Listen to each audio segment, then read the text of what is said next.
Everyone, today I'll be doing the review on the final car in the winter Prodigy drift update, the Nissan R32 GTR. I'll be going over cosmetics, engine, driving style, and my final thoughts on it. So first, let's get into the cosmetics. Alrighty, in terms of cosmetics, there is literally nothing. It says roof, but there is nothing. There's only a spoiler and exhaust, like every other car in the update has. So that's pretty disappointing to be honest. There's no modifications for this. And in terms of the engine, it comes out to 620 horsepower at 8,700 RPM. This car is twin turboed from stock, so you can't add a twin turbo kit to increase the power, unfortunately.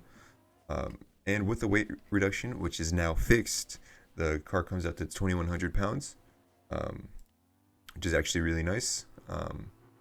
So yeah, that's pretty much it for the engine. And for my suspension that I'm using 0.5 front height, 0.5 rear height, -6 front and rear, front offset 0.12 and rear offset 0.17. Now you might notice that I'm using a lot of camber on the front and rear. It's because this car stock is just really planted. It doesn't really want to drift as much, and I'll show you guys with the driving style of this car. Now, in terms of driving style, this car, to me, feels very similar to the Silvia, the S15. So if you like that car, then you'll probably like this one, to be honest. It holds lines very well, and it just feels slow to rotate, though, which is, personally for me, it's not my preferred style. So I'm not the biggest fan of this car, to be honest. But like I said, if you like that, then this car will be good for you. It just holds and is just really steady. Now, in terms of doing tricks and stuff, this car, it's like almost there pretty much. Like it could do 360s. I'll try and do a 360 on the straight.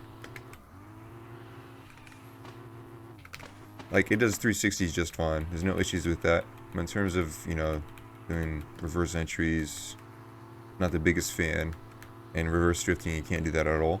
I'll try and show you some reverse drifting, but basically after the corner and you go onto the straight, it kind of just regains traction. It's not the worst car in the update in reference to reverse drifting, but it's definitely not the best compared to all the other cars.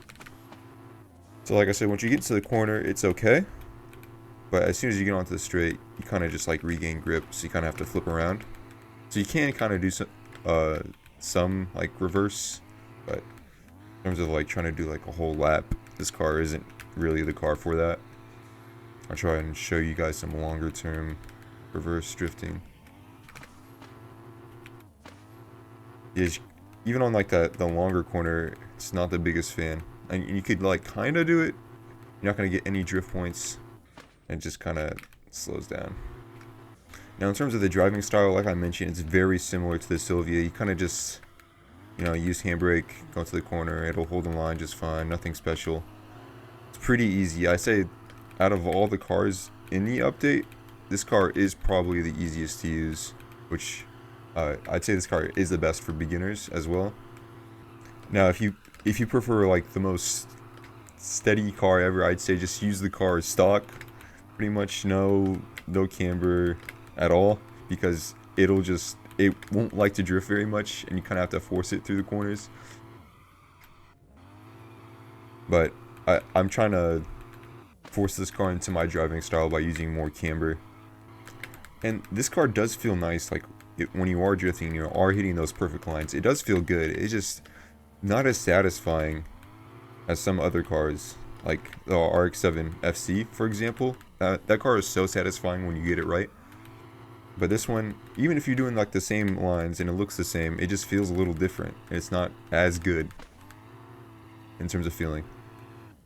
Oh yeah, and one odd thing that is kind of strange about this car is when you use handbrake, it kind of rocks the car more than normal compared to any other car. I'll try and show an example, like on the straight. I'll just get speed here. And if I just use handbrake, you can kind of see just the car lurch forward. It does it more than any other car, which is kind of odd. And depending on your driving style and how much you use handbrake, you might have to get used to it. It kind of threw me off when I started using this car at the beginning because I noticed it instantly. Overall, my final thoughts for this car, I'm just a little disappointed that there is a lack of modifications in terms of cosmetics. There is literally nothing. Um, and driving style is it's not my preferred driving style, but it could be yours. So this could be a great car for you. But in terms of the other cars in the update, I'd say this is probably the worst for me, to be honest. This could be one of the better ones for you, but for me, it's just not that great. Um, but of ranking all the cars in the update, I'd say be the FCRX7 number one, number two would probably be the AE86, number three would be the E30 M3, and the R32 would probably be the fourth.